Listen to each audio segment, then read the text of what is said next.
Good morning, friends. I hope all of you are doing well. Today is August 24 and we will start with today's current affairs and newspaper analysis. लेकिन सबसे पहले दोस्तों एक बड़ी खबर, ये बड़ी खबर रिलेटेड है इस चैनल पे। मैंने आपसे 2 दिन पहले एक क्वेश्चन दिया था कि कोरोना क्राइसिस को देखते हुए जीएसटी एक्ट में क्या बदलाव किया जा सकता है। नाउ एक बड़ी खबर, there is a big news regarding that. Finance minister ने आज ये अनाउंस किया है कि जीएसटी एक्ट में कुछ चेंजेस किए गए हैं। इसमें जिन कंपनीज या जिन बिजनेसेस का 40 लाख तक 40 लाख तक टर्नओवर है उनको जीएसटी से एग्जम कर दिया है, यानी कि उन्हें जीएसटी देने की आवश्यकता नहीं है।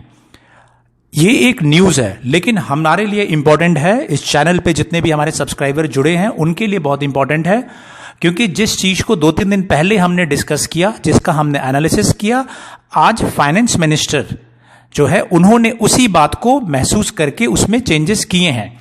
सो ये क्वेश्चन मैंने आपसे 2 दिन पहले सोचने के लिए बोला था कि अगर आपको मौका दिया जाए तो आप क्या चेंजेस कर सकते हैं। तो इसमें आप में से कई जो स्टूडेंट्स हैं, सब्सक्राइबर्स हैं, जो इस चैनल से जुड़े हैं, उन्होंने अपने आंसर्स लिखे भी थे और उसी बात के तर्ज पे, उसी लाइन पे जो गवर्नमेंट है, फाइनेंस मिनिस्टर है, उन्होंने आज कुछ चेंजेस जीएसटी में किए हैं। तो साथियों, आप देख सकते हैं किस तरीके से हम इस चैनल पे न सिर्फ आपके लिए न्यूज लेके आते हैं, एडिटोरियल एनालिसिस लेके आते हैं, करंट अफेयर्स लेके आते हैं, बल्कि ये भी एनालिसिस करने की कोशिश करते हैं कि प्रॉब्लम की डेप्थ में जाके उसका बेसिक समझते हैं और क्या सॉल्यूशन होता है वो भी हम यहां पे कोशिश करते हैं कि आपको बताया जाए। एंड साथियों, अगर आप किसी एग्जाम की तैयारी कर रहे हैं या फिर आप नॉलेज के लिए इस चैनल से जुड़े हुए हैं, तो ये बहुत इंपॉर्टेंट है कि सिर्फ आप फैक्ट्स ना जाने, उस न्यूज के रिलेटेड आप बाकी जानकारी भी आपको मिले, डिटेल एनालिसिस मिले। यूपीएससी जैसे अगर आप एग्जाम में अपियर हो रहे हैं तो वहां पे सिर्फ फैक्ट्स पे आप वो एग्जाम को क्लियर नहीं कर सकते हैं, वहां पे आपको एनालिसिस आना चाहिए, आपको सजेशंस देना, सॉल्यूशन देना आना चाहिए। और मेरी यही कोशिश है कि अपने एक्सपीरियंसेस से और जो पूरे 360 डिग्री एनालिसिस आपको दिया जाए और साथ ही साथ आपसे क्वेश्चंस पूछ के आपके माइंड को इन्वोक किया जाए, क्योंकि बहुत जरूरी है। अगर मुझे आती है चीजें, इसका मतलब यह नहीं है कि आपको भी सुनने से आ जाएगा। मैं कोशिश करता हूं कि आपको क्वेश्चंस दिया जाए, क्रिटिकल क्वेश्चंस मैं दूं हर दिन, जो कि आपकी थिंकिंग एबिलिटी को, एनालिसिस एबिलिटी को इंप्रूव करे, जिससे कि आप बेहतर आंसर लिख सके। तो जिन साथियों ने, जिन स्टूडेंट्स ने इस क्वेश्चन का जीएसटी से रिलेटेड आंसर दिया था, वो अपनी मेहनत को देख सकते हैं। आपने एनालिसिस किया और देखिए सेम उसी लाइन पे आज गवर्नमेंट में डिसीजन लिया है। अगर इस तरीके का सॉल्यूशन या सजेशन आपने यूपीएससी के एग्जाम में अगर आप देंगे, इस तरीके की तैयारी आपकी हो जाएगी, तो निश्चित रूप से यूपीएससी हो या किसी भी एग्जाम में आप अपियर हो रहे हो, आप निश्चित रूप से उस एग्जाम को क्लियर कर लेंगे, क्योंकि आपकी थिंकिंग एबिलिटी वो इंप्रूव हो चुकी है। आपके सोचने का और तार्किक शक्ति, क्रिटिकल एनालिसिस की शक्ति जो है वो काफी इंप्रूव हो जाएगी। तो साथियों, आप बिल्कुल ऐसे ही बने रहिए और जो भी नए साथी जुड़े हैं इस चैनल से, उस चैनल को सब्सक्राइब करिए, जिससे कि आपको नोटिफिकेशन और अपडेट रेगुलरली मिलते रहिए। एंड फ्रेंड्स, कोशिश जरूर करिए कि जो भी मैं क्वेश्चन पूछूं उसका आंसर देने की। आप किसी भी एग्जाम के लिए तैयारी कर रहे हो, लेकिन जरूरी है कि जो अगर आप इस चैनल पे 15 मिनट 30 मिनट अगर आप दे रहे हैं, तो 5-10 मिनट निकाल के उसके आंसर्स को भी लिखिए कमेंट बॉक्स में, जिससे कि आपकी तैयारी कंप्लीट हो जाए। आप कभी भी एग्जाम की तैयारी कर रहे हो, चाहे 2021 में तैयारी कर रहे हो या 2022, 2023, कभी के किसी भी एग्जाम के लिए आप तैयारी कर रहे हो, लेकिन यह जरूरी है कि आप जो टॉपिक्स को कवर किया जा रहा है उसको सीखते चले, समझते चले। तो फ्रेंड्स, शुरू करेंगे आज का करंट अफेयर्स और एनालिसिस, लेकिन सबसे पहले हम बात करेंगे आज के क्वेश्चंस के। आज भी मैं आपके लिए क्वेश्चन बैंक लेके आया हूं, देखते हैं क्या हैं आज के क्वेश्चंस। फ्रेंड्स, आज के क्वेश्चंस मैंने आपके लिए रखे हैं। पहला क्वेश्चन है, what is case fatality rate. Second है, who is director general of ICMR. Third question है, name the firms which are in process of producing vaccine in India. Fourth है, व्हाट इज हर्ड इम्यूनिटी। अगला question है, what are the ways to prevent water logging. जो पानी भर जाता है उसको प्रिवेंट करने के लिए क्या तरीके हैं। Which river is Srisailam dam built on, जो ये डैम है वो कौन सी नदी पे बना हुआ है? वन देवी सुरक्षा समिति, ये क्या है? And what is FATF? तो फ्रेंड्स, मैंने ये क्वेश्चन रखा है। If you know the answer you can write your answer in the comment. अपने अगर आपको आंसर आता है आप कमेंट में लिखिए, नहीं तो इस वीडियो के साथ बने रहिए। इस वीडियो में एंड तक अगर आप देखेंगे तो आपको इन सभी क्वेश्चंस के आंसर मिल जाएंगे। और ये क्वेश्चन मैंने स्पेसिफिकली एग्जाम्स के दृष्टिगत रखे हुए हैं, जो अपकमिंग एग्जाम्स हैं उन्हीं को देखते हुए ये जो करंट अफेयर्स के ऑब्जेक्टिव टाइप क्वेश्चंस मैंने रखे हैं। इसके अलावा मेंस के लिए अगर आप UPSC, PCS, असिस्टेंट कमांडेंट, जिसमें सब्जेक्टिव आंसर राइटिंग आता है, अगर उन एग्जाम्स की तैयारी कर रहे हैं तो लास्ट में 2 मेंस के बहुत ही सॉलिड इंपॉर्टेंट क्वेश्चंस मैंने रखे हैं। तो आप इस वीडियो को देखिए, उन मेंस के क्वेश्चंस का भी आंसर आज के जो एनालिसिस होगा उससे आप दे सकते हैं। ओके फ्रेंड्स, शुरू करते हैं, देखते हैं क्या है पहली न्यूज। पहली न्यूज है कोरोना से रिलेटेड। क्या कहती है न्यूज? इस न्यूज में है 3 मिलियन केसेस भारत में हो चुके हैं, 30 लाख से भी ज्यादा केसेस हो चुके हैं। और भारत अब ब्राजील और यूनाइटेड स्टेट के बाद तीसरा ऐसी कंट्री है जिसमें total number of cases 30 lakh से ऊपर हो चुके हैं। नेक्स्ट क्या है इसमें इंपॉर्टेंट? नेक्स्ट इंपॉर्टेंट है कि भारत ने पहली बार 1 मिलियन से ज्यादा टेस्टिंग की है सिंगल डे में, यानी 10 लाख से ज्यादा टेस्टिंग हुई है। इसके बाद है केस फैटेलिटी रेशियो।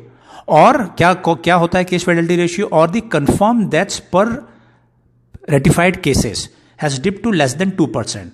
मतलब जो कंफर्म केसेस है उसमें से कितनी डेथ हुई है वो कहते हैं केस फैटेलिटी रेट या रेशियो, और वो भारत का कितना है? 2% है। तो पहले क्वेश्चन का आंसर आपको मिल गया कि क्या होता है केस फैटेलिटी रेट या ratio.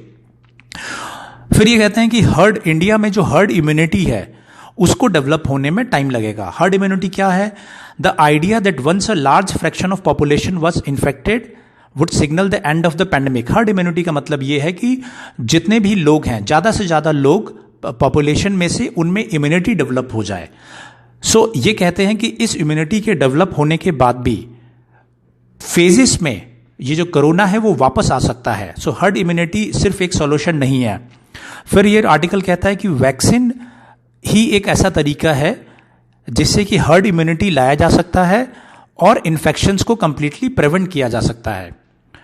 And then this article says that Maharashtra, Tamil Nadu and Andhra Pradesh, ये 3 ऐसे स्टेट्स हैं जिन्होंने सबसे ज्यादा कंट्रीब्यूट किया है कोरोना में, सबसे ज्यादा नंबर्स हैं। नाउ हमारा नेक्स्ट न्यूज क्या है? नेक्स्ट न्यूज है हमारी, India could get vaccine by year and. साल के लास्ट तक वैक्सीन भारत को मिल सकता है। नाउ यहां पे क्या है? 2 इंडिजिनस वंस कंपनीज हैं वो इस पे काम कर रही है। हम समझेंगे, इसको अच्छे से समझ लेंगे। Phase 1 of humans clinical trials of 2 vaccine चल रही है। One developed by Bharat biotech in collaboration with ICMR। तो पहली कंपनी भारत बायोटेक है एंड अदर है जाइडस कैडिला लिमिटेड। ये दोनों काम कर रहे हैं वैक्सीन पे। ये किसने इन्फॉर्म किया? ये इन्फॉर्म किया है ICMR के director general doctor Balram Bhargava ने, उन्होंने इन्फॉर्म किया है। सो दो ये देशी भारत की अपनी जो कंपनीज है जो काम कर रही है। तीसरी कौन सी है? तीसरा है सीरम इंस्टीट्यूट ऑफ इंडिया।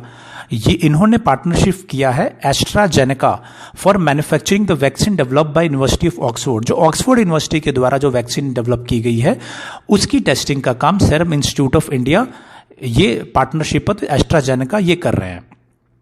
और इनको परमिशन मिल गई है phase 2 and 3 human clinical trials का वो कंडक्ट करने के लिए। तो साथियों ये बहुत ही इंपॉर्टेंट न्यूज थी, ये मैंने आपको बता दिया। आप याद रखिएगा, 2 भारत की हैं और एक जो partnership of university of Oxford से कर रहे हैं।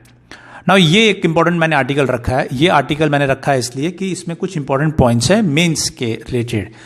ये पेपर 3 का जो है GS का उससे रिलेटेड है।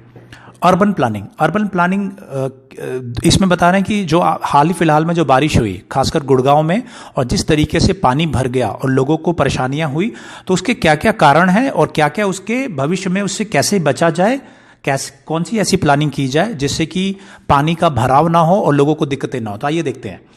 Growing population and traffic, population बढ़ने से, ट्रैफिक बढ़ने से ये प्रॉब्लम्स आई हैं, ऐसा इस आर्टिकल में कहते हैं। सॉल्यूशन क्या देते हैं? सॉल्यूशन देते हैं water recharge system and check dams.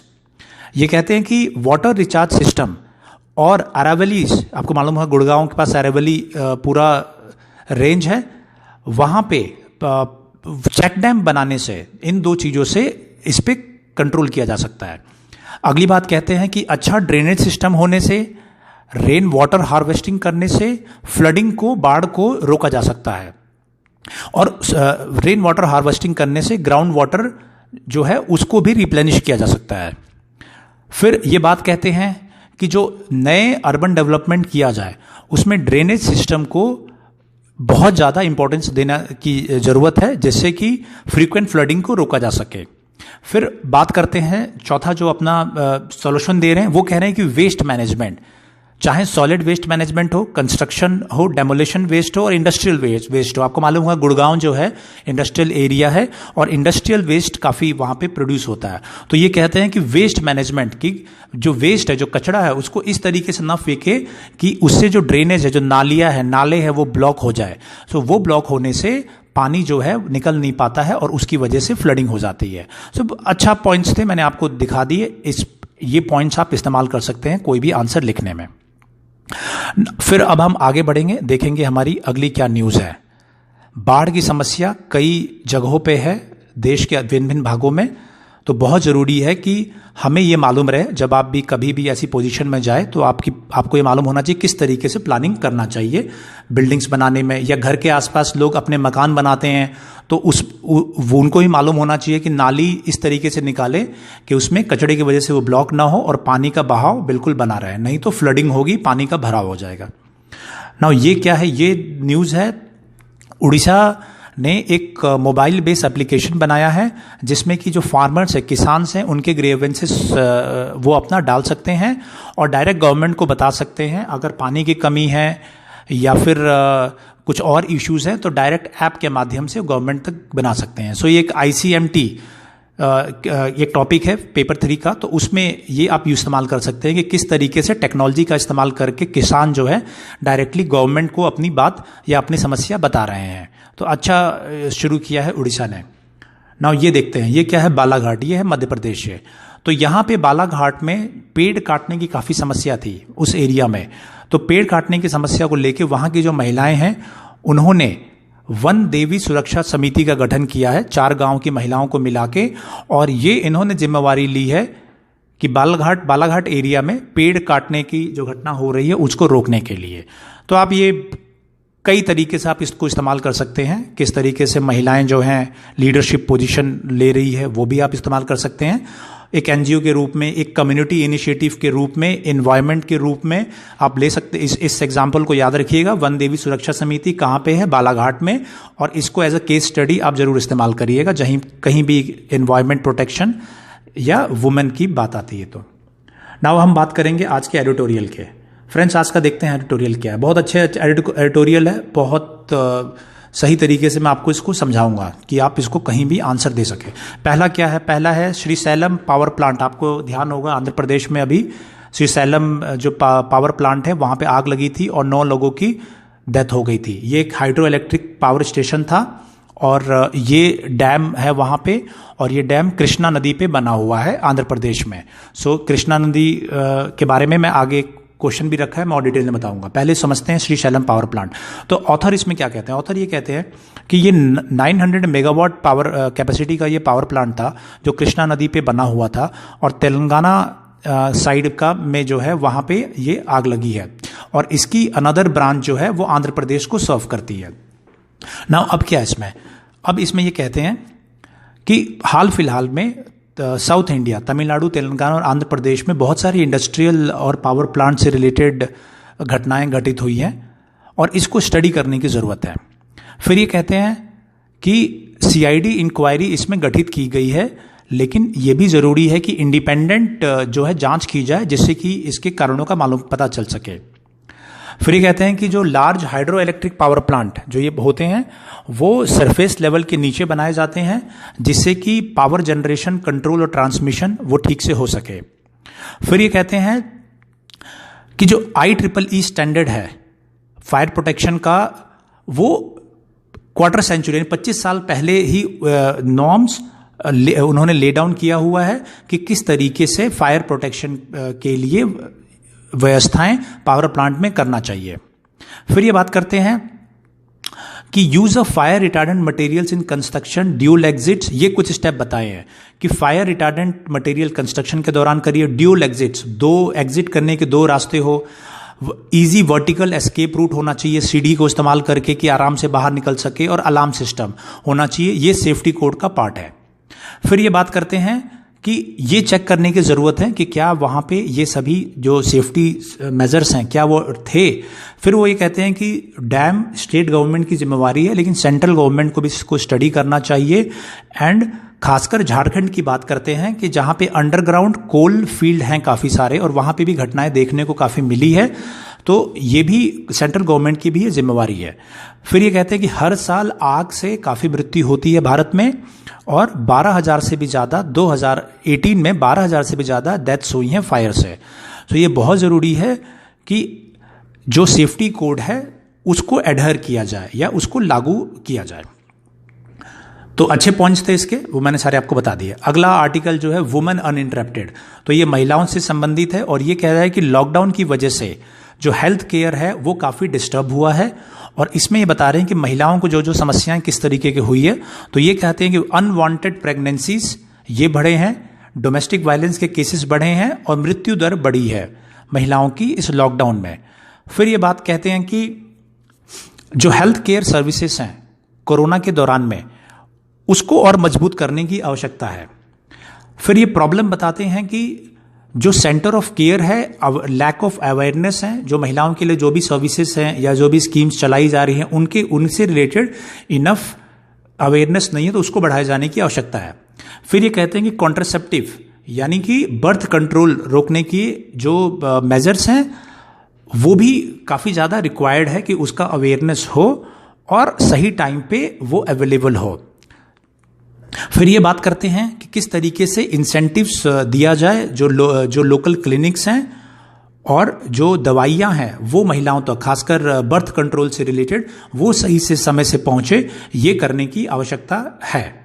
सो एक ये बेसिक जो कोरोना के टाइम पे जो इश्यूज आए हैं वो ये बताया है। तो अगर कोई क्वेश्चन आता है तो आप बता सकते हैं कि कोरोना के टाइम पे महिलाओं से रिलेटेड किस तरीके के जो अनवांटेड प्रेगनेंसीज हैं, बर्थ कंट्रोल के लिए गोलियां टाइम पे ना मिल पाना, या डोमेस्टिक वायलेंस के केसेस, या मृत्यु दर बढ़ना। तो ये 3-4 पॉइंट्स बताए, आप यूज कर सकते हैं। अगला आर्टिकल है भारत नेपाल से रिलेटेड। इसके बारे में कई बार बात हो चुकी है और आपको अच्छे से आता भी होगा ये पार्ट, लेकिन एक बार मैं फिर बता देता हूं। इसमें ये जो है इसको लिखा है श्याम सरन। ये कौन है? ये फॉर्मर फॉरेन सेक्रेटरी हैं और ये नेपाल में भारत के एम्बेसडर भी रह चुके हैं 2002 से 2004 के बीच में। तो ये क्या कहते हैं? ये बेसिकली ये कहते हैं कि 15 अगस्त को जो नेपाल के प्राइम मिनिस्टर है केपी शर्मा ओली, उन्होंने भारत के प्रधानमंत्री को कॉल किया था, फोन किया था और जो इंडिपेंडेंस डे की बधाई दी थी। फिर उसके बाद कहते हैं कि 17 अगस्त को India Nepal joint project monitoring committee की मीटिंग हुई जिसमें कि भारत के एम्बेसडर है उन्होंने पार्ट लिया। फिर ये कहते हैं कि जो भारत और नेपाल के बीच में जो रीसेंट डिस्प्यूट है वो जब पिथौरागढ़ डिस्ट्रिक्ट के उत्तराखंड में उसके जमीन को लेके है। फिर ये कहते हैं कि जो ट्रीटी ऑफ सुगौली है 1816 का, उस समय पे जो ट्रीटी की गई थी उसके हिसाब से ये जो 3 डिस्प्यूटेड एरिया है ये भारत का पार्ट है। काला पानी है या लिपू लेक है या लिम्पियाधुरा है, ये भारत का पार्ट है, ये ऑथर कहते हैं। फिर उसके बाद ये कोट करते हैं कि 1969 में प्राइम मिनिस्टर थे नेपाल के कीर्ति निधि बिष्ट, उन्होंने कुछ गांवों से भारत के फोर्स को हटाने की बात की थी। उस समय पे इन तीनों गांवों से हटाने की बात नहीं की थी। सो इसका मतलब अगर जब इन तीनों गांवों को इंक्लूड नहीं किया, तीनों एरियाज को, तो ऑथर ये कहते हैं कि इसका मतलब वो मान रहे थे कि ये तीनों पार्ट भारत में है। फिर उसके बाद ये बात करते हैं कि जो चाइना है, चाइना के साथ भी भारत की अंडरस्टैंडिंग ये है 1954 के बाद से कि लिपू लेक जो पास है वो भारत का एरिया है। फिर ये कहते हैं, अभी जो एक आर्टिकल कोट करते हैं जिसमें कि नेपाल के जर्नलिस्ट है उन्होंने लिखा था कि भारत को ये याद रखना चाहिए कि नेपाल कोई इंडिपेंडेंस डे नहीं बनाता, क्योंकि नेपाल कभी गुलाम नहीं रहा और भारत का इंडिपेंडेंस डे होता है तो भारत को ये याद रखना चाहिए। लेकिन ऑथर इसके लिए ये कहते हैं कि नेपाल के जो लोग हैं, जो भारत की पहली क्रांति हुई थी 1857 का जो रेवोल्यूशन हुआ था, उस समय अंग्रेजों ने उस क्रांति को नेपालियों की मदद से, जो नेपाली फोर्सेस थी उसकी मदद से दबाया था। मतलब भारत के जो क्रांतिकारी थे उन पे हमला करने वालों में अंग्रेज के साथ साथ नेपाली फोर्स भी थी। तो वो ये कहते हैं ऑथर कि नेपाल ने अंग्रेजों का साथ देना चुना था और भारत के लोगों ने लड़ाई की थी। और भारत, इसमें बिल्कुल भी कोई शर्म की बात नहीं है कि भारत लगातार संघर्षशील रहा और उसने अंग्रेजों का साथ नहीं दिया, बल्कि अपनी लड़ाई उन्होंने लड़ी। फिर वो ये कहते हैं कि जो नेपाल का जो क्लेम है वो भारत की नज़र में गलत हो सकता है, लेकिन भारत और नेपाल के बहुत अच्छे संबंध रहे हैं लगातार। तो भारत को ये ज़रूरी है कि इन संबंधों के लिए बातचीत का माध्यम रहे और जो भी डिस्प्यूट है उसको सही ढंग से बैठ के उसको हल किया जाए। सो ये जो भी पॉइंट्स थे वो मैंने आपको बता दिया। नाउ नेक्स्ट जो आर्टिकल है वो फूड इनसिक्योरिटी से रिलेटेड है। सो इसमें भी कुछ इंपॉर्टेंट पॉइंट्स है। ये आपका पेपर 3 अगर आप जीएस का है उसका एक इंपॉर्टेंट पार्ट है, फूड इनसिक्योरिटी एंड हंगर। क्या कहते हैं इसमें ये कहती हैं, जो ऑथर है वो कहते हैं कि जो फूड इनसिक्योरिटी है भारत में वो 3.8% बढ़ गई है 2014 और 2019 के बीच में। फिर ये कहते हैं कि जो रिपोर्ट है, जो तरीका है इसको मेजर करने का, एक तरीका है POU, prevalence of under nourishment, and दूसरा तरीका है prevalence of moderate and severe food insecurity, PMSFI। Now ये दोनों तरीके हैं जिससे आप फूड इनसिक्योरिटी को मेजर कर सकते हैं। फिर ये कहते हैं कि जो सस्टेनेबल डेवलपमेंट गोल है टारगेट 2.1, वो टारगेट करता है हंगर और फूड इनसिक्योरिटी को दूर करने का। फिर ये बात करते हैं जो POE है वो तरीके में वो ये एस्टिमेट करता है proportion of population facing chronic deficiency of calories, जो कैलोरी की जो डेफिशिएंसी है उसको कैलकुलेट करता है। एंड जो PMSFI है वो comprehensive measure of the lack of access to adequate and nutritious food, इसको मेजर करता है। सो बेसिकली 2 मेजर्स हैं और ये PMSFI को बता रहे हैं कि किस तरीके से वो बेहतर मेजरमेंट करने का तरीका है। और उसको जो है food and agricultural organisation of United Nations वो उसने भी रिकॉग्नाइज किया है। फिर ये बेसिकली ये तरीका है जो सोशियोलॉजी या स्टैटिस्टिक्स के जो स्टूडेंट्स हैं जिनका ऑप्शनल है सोशियो स्टैटिस्टिक्स, तो इसके डेप्थ में जा सकते हैं। लेकिन जो जनरल स्टडी के हिसाब से हमें ये मालूम चल गया कि 2 तरीके की बात ये कर रहे हैं और PMSFI जो तरीका है वो उसको बेहतर बता रहे हैं। तो उस स्टडी से मिला क्या, वो स्टडी से ये बता रहे हैं कि ये मिला है कि 27.8% ऑफ इंडियन पॉपुलेशन है वो मॉडरेट से सीवियर फूड इनसिक्योरिटी से सफ़र करते हैं। ये रिपोर्ट है 2014 से 16 तक की। और फिर ये कहते हैं कि इसमें 31 ये बढ़ के हो गया 31.6% 2017-2019 में। फिर ये कह रहे हैं कि भारत जो है टोटल ग्लोबल जितनी विश्व में जितनी फूड इनसिक्योरिटी है उसका 22% पार्ट भारत में है। ये 17 से 19 का डेटा है। नाउ ये नाम ले रहे हैं नेशनल सैंपल सर्वे ऑफिस का, और ये जो भारत में जो ऑफिशियल डेटा मेजर करने का, स्टैटिस्टिक्स मेजर करने का जो माध्यम है वो नेशनल सैंपल सर्वे ऑफिस है। तो ये आपको याद रहे। सो बेसिकली ये कहना क्या चाह रहे हैं, बेसिकली ये कहना ये चाह रहे हैं कि ये तरीके हैं किस तरीके से फूड इनसिक्योरिटी को मेजर करना चाहिए और किस तरीके से फूड इनसिक्योरिटी भारत में बढ़ी है। अब इसका एक कारण बता रहे हैं। तो कारण में ये बता रहे हैं कि जो डिमोनेटाइजेशन हुआ या GST लागू हुआ उसकी वजह से इकोनॉमिक में प्रॉब्लम आई है, इसलिए ये फूड इनसिक्योरिटी बढ़ी है। फिर वो बात करते हैं कि कोरोना की वजह से भी फूड इनसिक्योरिटी बढ़ी है, लोगों की नौकरियां गई हैं, जॉब्स गए हैं, और उससे भूख की समस्या और खाना ना मिल पाने की समस्या ये बढ़ी है, और उसकी वजह से लोगों की भूखमरी की वजह से लोगों की मृत्यु भी हुई है। तो ये तो ठीक है, कोरोना के में तो हम सबने देखा कि इस तरीके की समस्या हुई हैं। और फिर ये कहते हैं कि PMSFI जो है उसका इस्तेमाल करना चाहिए फूड इनसिक्योरिटी को मेजर करने के लिए। तो बेसिकली ये आर्टिकल था, ये उन्होंने तरीके बताए हैं, स्टैटिस्टिक्स बताए हैं, और ये बताया कि किस तरीके से भूखमरी भारत में बढ़ी है और कोरोना के टाइम पे और इसमें बढ़ोतरी हुई है। तो इसमें मैंने आपको पॉइंट्स बता दिए हैं, जो भी होंगे आप इसको अपने नोट्स में लिख लीजिएगा। ये जो 2-3 तरीके हैं, और जो स्टैटिस्टिक्स या सोशियोलॉजी के ऑप्शनल वाले हैं तो इसको थोड़ा सा और डेप्थ में देखेंगे। Now we will move to next कौन सा है, ये भी बहुत अच्छा एक है, इसको आप बिल्कुल अच्छे से समझ लीजिए, क्योंकि इसमें जो वैक्सीन है, वैक्सीन से रिलेटेड सारी चीज़ें बताई गई है। नाउ हमें ये मालूम है कि रशिया ने कहा है कि उसने स्पुतनिक नाम का वैक्सीन कोरोना के खिलाफ बना लिया है। नाउ ये ऑथर ये कहते हैं कि वैक्सीन बनाए जाना इतना कम टाइम में पॉसिबल नहीं होता है, क्योंकि उनके स्टेजेस होते हैं, 3 स्टेज 4 स्टेज है, और वो 4 स्टेजेस को कवर करना बहुत इंपॉर्टेंट है। नाउ ये क्या बात कह रहे हैं, वो कह रहे हैं कि पहला स्टेज क्या है। पहला स्टेज वो कह रहे हैं इसमें 100 लोगों को सैंपल के रूप में लिया जाता है और इसमें दवाई दी जाती है। जो दवाई आपने बनाई है वैक्सीन, वो करीब 100 लोगों को दी जाती है, और इसमें ये करते हैं कि कितना डोज आपको देना है उस व्यक्ति को, और उसका कोई साइड इफेक्ट तो नहीं है। फिर ये बात करते हैं कि वैक्सीन बनाने में फेज 2 क्या है। फेज 2 में ये कहते हैं कि कुछ 100 लोगों को लिया जाता है और इसमें सेफ्टी के बारे में चेक करते हैं कि इससे कोई दिक्कत तो नहीं हो रही है। फिर ये बात करते हैं कि जो फेज 2 से पास हो जाते हैं वो फेज 3 में जाते हैं। फेज 3 में डिटेल स्टडी की जाती है दवाई के बारे में, और ये देखा जाता है कि जो पेशेंट है, कुछ पेशेंट को तो एक्चुअल दवाई वैक्सीन दी जाती है और कुछ पेशेंट को वैक्सीन के जैसे दिखने वाला ही और सब्सटेंस दिया जाता है। और फिर उसके बाद ये चेक करते हैं कि एक्चुअल वैक्सीन से क्या फ़र्क पड़ा है, और बाकी जो जिनको वैक्सीन के जैसे दिखने वाली दवाई दी गई उनको क्या फ़र्क पड़ा है। फिर ये जो प्रोसेस बता रहे हैं फेज 3 का, ठीक से समझ लीजिएगा। फेज 3 का प्रोसेस ये बता रहे हैं कई महीनों का होता है, और उसमें ये चेक किया जाता है कि जिनको वैक्सीन दी गई है क्या उनको इन्फेक्शन हो रहा है या नहीं हो रहा है। फिर इस टाइम पे वो साइड इफेक्ट के बारे में भी पढ़ने की कोशिश करते हैं। जो साइड इफेक्ट फेज 1 और 2 में जो नहीं मालूम चलता वो फेज 3 में मालूम चल जाता है।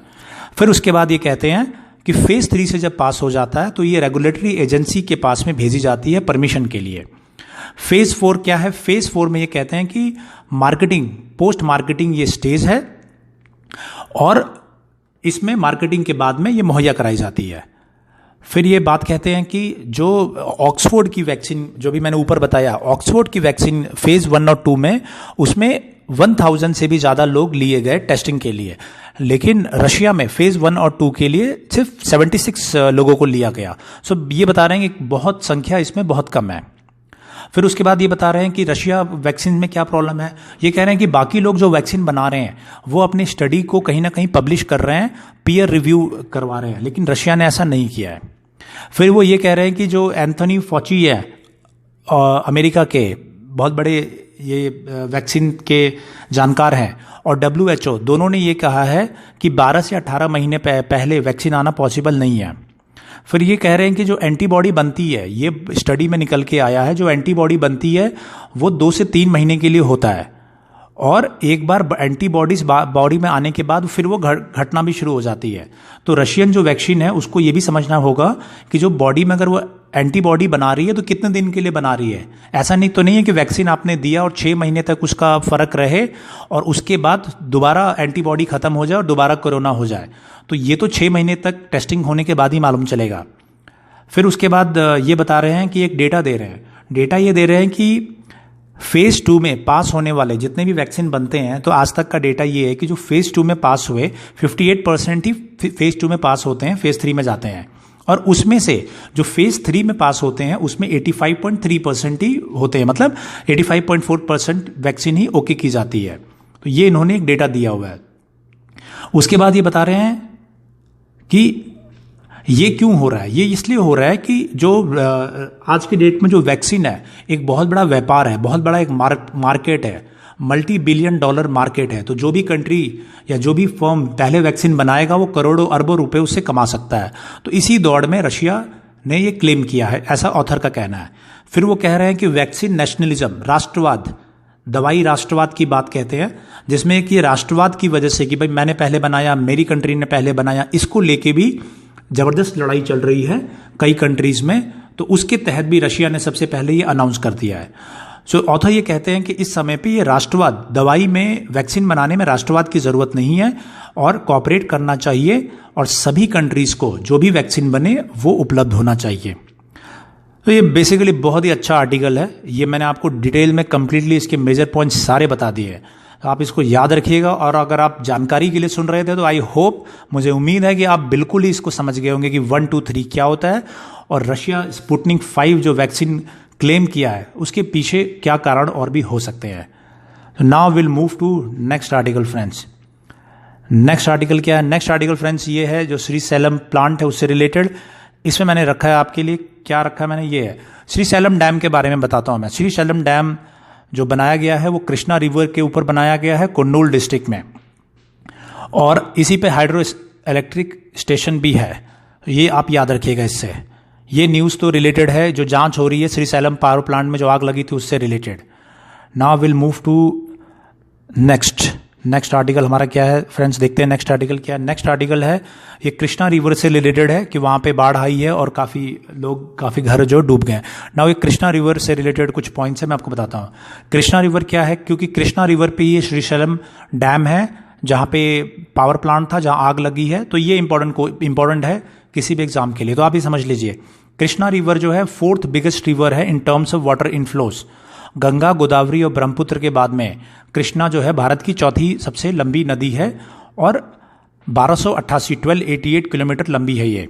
और ये कहाँ से निकलती है? ये निकलती है महाबलेश्वर। महाबलेश्वर कहाँ है? ये महाराष्ट्र सतारा डिस्ट्रिक्ट में है महाबलेश्वर। बहुत ही खूबसूरत जगह है और अपने फ्लोरा एंड फौना मतलब अपनी खूबसूरती के लिए महाबलेश्वर जाना जाता है, एक पिकनिक स्पॉट भी है। सो यहाँ से वो नदी निकलती है।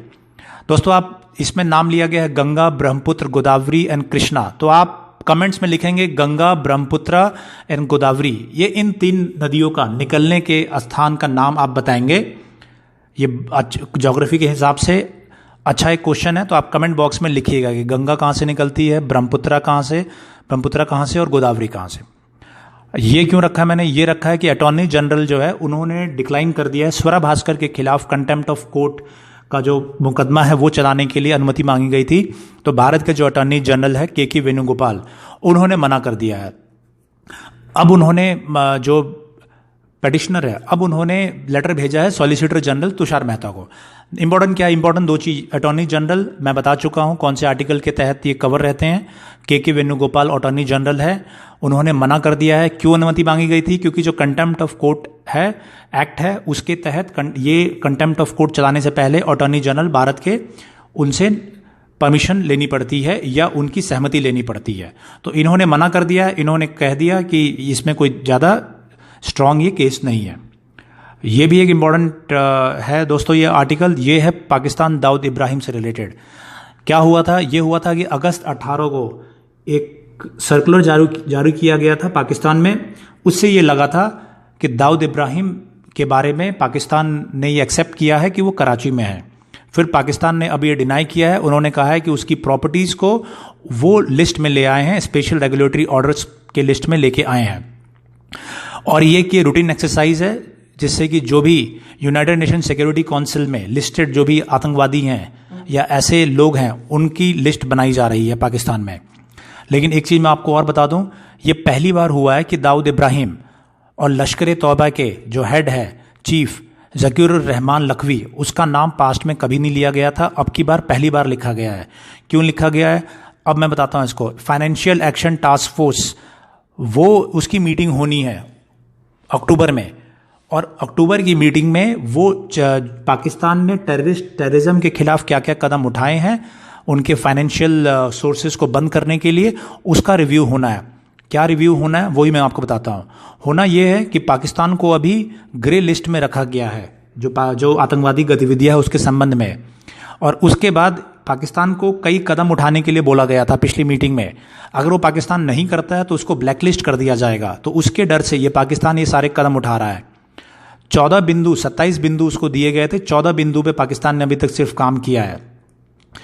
और क्या हमारे पास में हमारे ये है कि अगर FATF की कमिटमेंट को पूरा नहीं करता है तो पाकिस्तान पे फर्दर कार्रवाई की जा सकती है।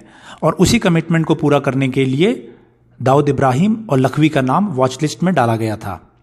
तो देखना होगा कि जो पूरे 27 पॉइंट एक्शन प्लान है वो पूरा कर पाता है कि नहीं। और भारत जोर शोर से इस मुद्दे को उठाएगा और कोशिश करेगा कि पाकिस्तान पे दबाव बने, जिससे कि दाऊद इब्राहिम और ऐसे जितने भी टेररिस्ट हैं उन पे एक्शन हो सके। नाउ दोस्तों, यहाँ पे एक है Akhil Gogoi to be CM face for propose party. So Akhil Gogoi हैं, ये एंटी सिटीजनशिप अमेंडमेंट एक्ट है उसके खिलाफ इन्होंने धरना प्रदर्शन किया था, अभी जेल में है। सो एक नई पार्टी बनाने की बात हो रही है। कृषक मुक्ति संग्राम समिति। आसाम में 2021 में इलेक्शन है, उससे रिलेटेड ये पार्टी है और उसके वो नई पार्टी बना के सीएम के लिए लड़ेंगे। तो आपको ये पार्टी का नाम ध्यान रहे, मैंने बता दिया। नाउ हम देखेंगे नेक्स्ट क्या है। नेक्स्ट है, ये है चाइना से रिलेटेड।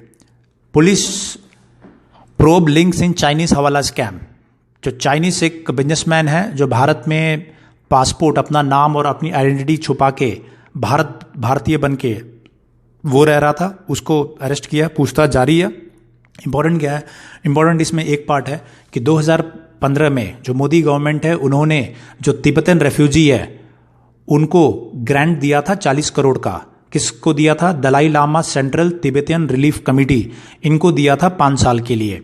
आपको मालूम होगा तिब्बत के जो दलाई लामा है वो भारत में धर्मशाला में रहते हैं और वहीं से अपना गवर्नेंस चलाते हैं, गवर्नमेंट इन एक्साइल। सो ये आप याद रखिएगा। नेक्स्ट क्या है? नेक्स्ट ये बहुत अच्छा आर्टिकल है, इसको आप समझ लीजिए, मैं बिल्कुल समझा देता हूँ। फ्रेंड्स, जो बार बार बात चल रही है, जो लद्दाख में जो इशू चल रहा है उसकी वजह से बार बार ये बात चल रही है कि जो चाइनीज ऐप है और चाइनीज जो कंपनी है उनको बैन किया जाए। नाउ इसमें रियलिटी क्या है और सच्चाई क्या है, ये आपको समझना बहुत ज़रूरी है। ये जो कुछ इसको स्टडी की गई है और ये हुआ है कि जो चाइना का इन्वेस्टमेंट है भारत में वो काफ़ी ज़्यादा है। चाइनीज कंपनीज काफ़ी डीप तक भारत में घुस गई है और जितने भी चाइनीज कंपनीज हैं उन सभी का पाकिस्तान लिबरेशन आर्मी जो है उससे कांटेक्ट है। अब कैसे है ये बताता हूँ। जो वहाँ का संविधान है वो ये कहता है कि देश की इंटेलिजेंस शेयरिंग के लिए सभी लोग हैं या सभी कंपनीज हैं वो बाध्य है। नेशनल इंटेलिजेंस लॉ है वो चाइना में पास हुआ था 2017 में, उसके तहत सभी लोगों को डेटा या इंटेलिजेंस शेयरिंग के लिए अपना डेटा चाइनीज गवर्नमेंट के साथ में शेयर करना पड़ता है। नाउ ये कह रहे हैं कि ऐसी कई कंपनीज हैं जिनका कि इन्वेस्टमेंट काफ़ी, जैसे CETC कंपनी का नाम ले रहे हैं, जिन्होंने 2018 में $46 मिलियन का इन्वेस्टमेंट किया था आंध्र प्रदेश में। उसी तरीके से अन्य कई कंपनीज है। सो बेसिकली ऑथर इसमें ये कह रहे हैं कि जो चाइनीज कंपनीज हैं, चाहे अलीबाबा हो, चाहे CETC हो, चाहे टेंसेंट हो, इनका काफ़ी ज़्यादा इन्वेस्टमेंट भारत में है और भारत को इनकी ज़रूरत भी है बड़े बड़े प्रोजेक्ट्स में इनके पैसे का। सो कंप्लीटली ये कह देना कि चाइनीज़ कंपनीज बिल्कुल पार्टिसिपेट नहीं करेंगे, वो पॉसिबल नहीं होगा। तो इसका क्या रास्ता निकलेगा? एक तरफ तो आत्मनिर्भर भारत कैंपेन भी चलेगा, मेक इन इंडिया कैंपेन भी है और ये भी है कि चाइनीज़ कंपनीज को बैन करना है। लेकिन ये भी सच्चाई है कि जितना पैसा चाइनीज़ कंपनीज ने लगाया है भारत में, उतना पैसा किसी और देश की कंपनीज ने नहीं लगाया है और इससे भारत को फायदा भी मिला है, इंफ्रास्ट्रक्चर डेवलपमेंट हो या बाकी डेवलपमेंट हो। तो क्या रास्ता निकलेगा ये देखने की बात होगी। अगला क्या है? अगला एक टॉपिक है ये इंटरनल सिक्योरिटी से रिलेटेड। इसमें ये की न्यूज़ आई थी कि जो एक टेररिस्ट है, जो टेररिस्ट के लिए काम करता था, IS इस्लामिक स्टेट जो ऑर्गेनाइजेशन है उसको जो काम करता था, वो उस व्यक्ति को गिरफ्तार किया गया है दिल्ली से और इसके पास से काफ़ी मात्रा में एक्सप्लोजिव भी मिले हुए हैं और ये बलरामपुर यूपी का रहने वाला है। सो बेसिकली ये इंटरनल सिक्योरिटी से रिलेटेड इंपॉर्टेंट पार्ट है। इसमें 2-3 चीज़ें हैं, मैं आपको बता दूं। पहली चीज़ है, ये नाम है जमातुल मुजाहिदीन। ये कहाँ का है? बांग्लादेश का है। सो ये भी भारत में बांग्लादेश बॉर्डर की तरफ से डिस्टर्बेंसेस फैलाने के लिए काम कर रहे हैं। दूसरा क्या है? बैंड ऑर्गेनाइजेशन है शहादत अल हिकमा। ये भी इनके बारे में एक खबर है कि ये ट्रेनिंग प्रोवाइड कर रहे हैं मुशीराबाद, उत्तर दिंजापुर और बर्दवान में, वेस्ट बंगाल में। सो ये बांग्लादेश से रिलेटेड है, बांग्लादेश के साइड के हैं ये, और ये भारत में इंटरनल सिक्योरिटी की प्रॉब्लम क्रिएट कर सकते हैं ना। इंटरनल सिक्योरिटी के लिए आप ये दोनों नाम अपने नोट्स में लिख लेंगे। दोनों जो ऑर्गेनाइजेशन है, शहादत अल हिकमा और जमातुल मुजाहिदीन, और ये दोनों का जो ऑपरेशनल एरिया है आप वो भी इसको नोट कर लेंगे, कहाँ वो गड़बड़ी फैलाने के चक्कर में है। ये मैंने आपको बता दिया। दूसरा ये मैं आपको बता दूं कि ये जो व्यक्ति है जो गिरफ्तार किया गया दिल्ली से, ये कई दिनों से, कई सालों से जो इस्लामिक स्टेट्स है उसके लिए काम कर रहा था और उसने ये प्लान किया था कि दिल्ली में कहीं पे बड़ा ब्लास्ट करने के लिए। नाउ यहाँ पे एक टर्म इस्तेमाल हुआ है लोन वुल्फ स्ट्रेटजी। आपको ये जो मुस्तकिम खान ये व्यक्ति है जो कि जिसने टेररिस्ट अटैक करने के लिए डिसाइड किया था, वो लोन वुल्फ स्ट्राइक स्ट्रेटजी के थ्रू चल रहा था। आपने ये बताना है कि what is lone wolf strategy. आप ये कमेंट्स में इस आंसर को जरूर लिखिएगा।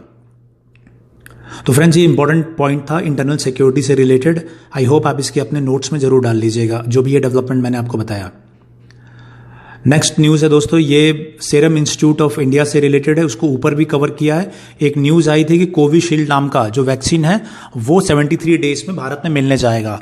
ये ऑक्सफोर्ड वाली वैक्सीन है, तो इसके बारे में एक खबर चली थी। तो सीरम इंस्टीट्यूट ऑफ इंडिया जो इस पे काम कर रहा है ऑक्सफोर्ड के साथ मिलके, उसने ये अभी कहा है कि कोविशील्ड है उसकी सिर्फ अनुमति मिली है उसको प्रोड्यूस करने का।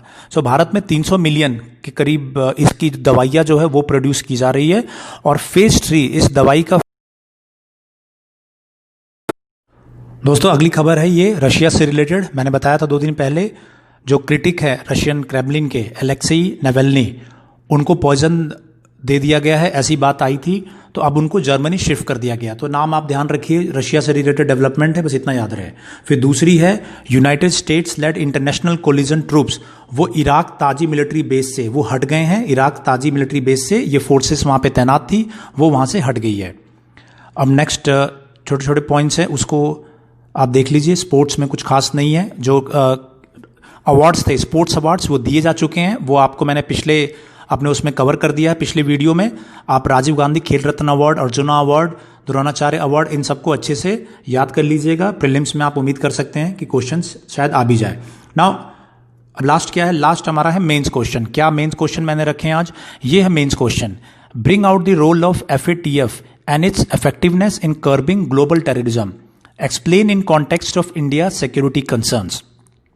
FATF के इफेक्टिवनेस ग्लोबल टेररिज्म को खत्म करने में उसकी इफेक्टिवनेस कितनी है, और भारत के सिक्योरिटी कंसर्न्स के संदर्भ में इसका आप आंसर दीजिए।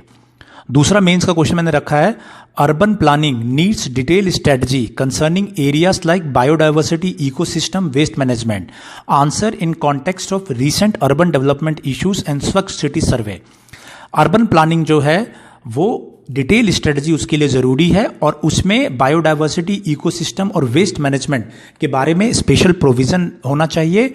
इसको आप आंसर दीजिए, इसको एक्सप्लेन करिए कौन से कॉन्टेक्स्ट में, जो रिसेंटली अर्बन डेवलपमेंट इश्यूज हुए हैं एंड जो स्वच्छ सिटी सर्वे अभी आया है उसके कॉन्टेक्स्ट में आपने ये आंसर देना है। तो उम्मीद दोस्तों, ये मेंस का क्वेश्चन है 250 मार्क्स का, आप इसका आंसर प्रैक्टिस करिएगा। फ्रेंड्स, जैसे मैंने शुरू में बताया था, जीएसटी पे जो आपने आंसर लिखा था उसका आपको फल मिला, आउटपुट मिला कि जो गवर्नमेंट है वो भी आपके कहीं ना कहीं उसी लाइन पे सोच रही थी। सो एक वो प्रोबेबल क्वेश्चन भी था यूपीएससी का जो पूछा जा सकता था। ये भी इंपॉर्टेंट इश्यूज हैं, बर्निंग इश्यूज हैं, तो उसी से रिलेटेड मैंने मेंस के 2 क्वेश्चन लिखे हैं। आप इसके आंसर्स जरूर लिखिएगा, इससे आपकी आंसर प्रैक्टिस भी होती रहेगी। सो फ्रेंड्स, ये था आज का current affairs and newspaper analysis. And उम्मीद है कि ये आज का जो वीडियो है आपको पसंद आया होगा और काफ़ी महत्वपूर्ण जानकारी आपको इससे मिली होगी। जो भी साथी हमारे नए जुड़े हैं वो चैनल को सब्सक्राइब करेंगे, शेयर करेंगे। एंड फ्रेंड्स, हम इसी तरीके से करंट अफेयर्स एंड एनालिसिस आगे भी आपके लिए लेके आएंगे। थैंक यू दोस्तों, जय हिंद, नमस्कार।